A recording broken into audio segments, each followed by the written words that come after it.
So, Samurai Vendetta, also known as Chronicle of a Pale Cherry Blossom. It's an old school 1959 samurai movie directed by Kazuo Mori, and it stars the legends Raizo Ichikawa and Shintaro Katsu.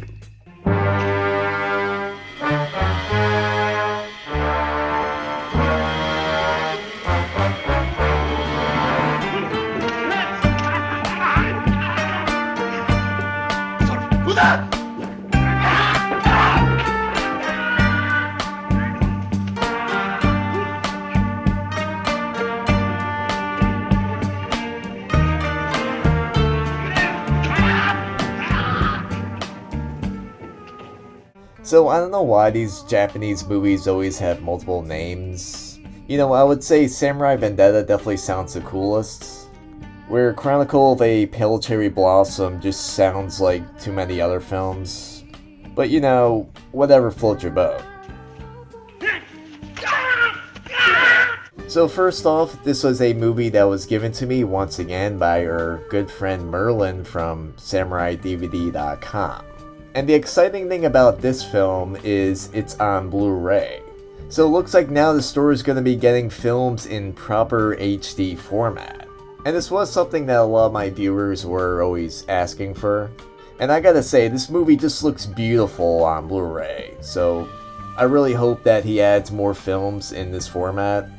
But anyway, you can once again just get a discount by using the code Bushido Blues at checkout. So, the main story of this film is told in a flashback by the character Yasubei, and he's played by Shintaro Katsu. His character is one of the real-life 47 Ronin. He recounts the events in his life that led up to him and the others in the 47 Ronin that marched through that snowstorm on that fateful day on their way to attack Lord Kira. And just the popularity of the 47 Ronin story is just so intense in Japanese culture. You know, really hundreds of movies cover this topic.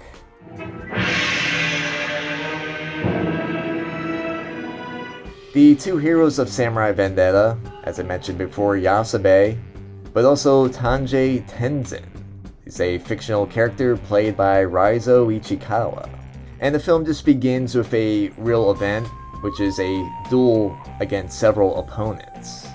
And this was recounted from Yasubei's life, in which he first encounters this character of Tenzin. And their paths do cross several times, you know, just leading to incidents in which each of them really become indebted to one another, saving each other's lives each time. So overall, just a really interesting story. You know, sort of something we've heard before, but it's still interesting because it deals with the real-life event of the 47 Ronin. You know, it's a story that never really gets old. But I will say that this movie is a little too slow just for my tastes. But there is some aspects that I really enjoyed.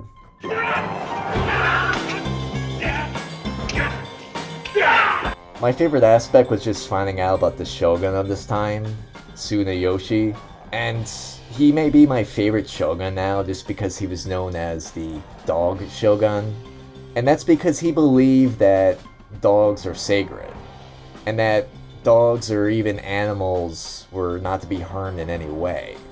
In fact, someone who harmed a dog would be punished severely. You know, and as a dog lover myself, I like this approach.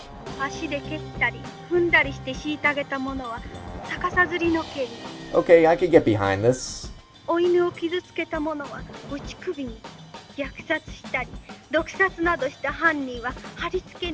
While I appreciate the enthusiasm, that might be going a little too far. But we're on the right page at least. Anyway, basically anyone who harms a dog would be punished by being beaten or even killed if that person killed a dog. And in one scene there's a pack of wild dogs and they're trying to attack a woman. And it's not really choreographed the best, it just looks like a bunch of dogs are just flung at this person. But eventually, she's saved by one of the heroes in the story, and he ends up killing one of the dogs. And so the other hero has to help this dog killer escape, because if he's found out, then he may also be killed. And there's this one funny scene where this dog's just running up to people and everyone's just running away in fear.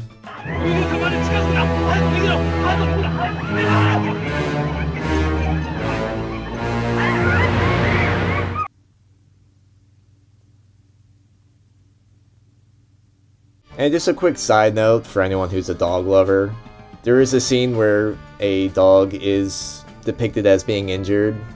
Again, it's not staged very well, and it's intercut with just brief images of the slain dog.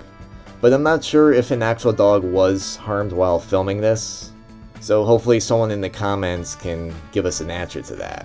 But you know, just be aware of that if you are an animal lover like myself. Going back to the visuals, this movie is just beautifully shot. Again, especially in high definition, it's the best way to watch this.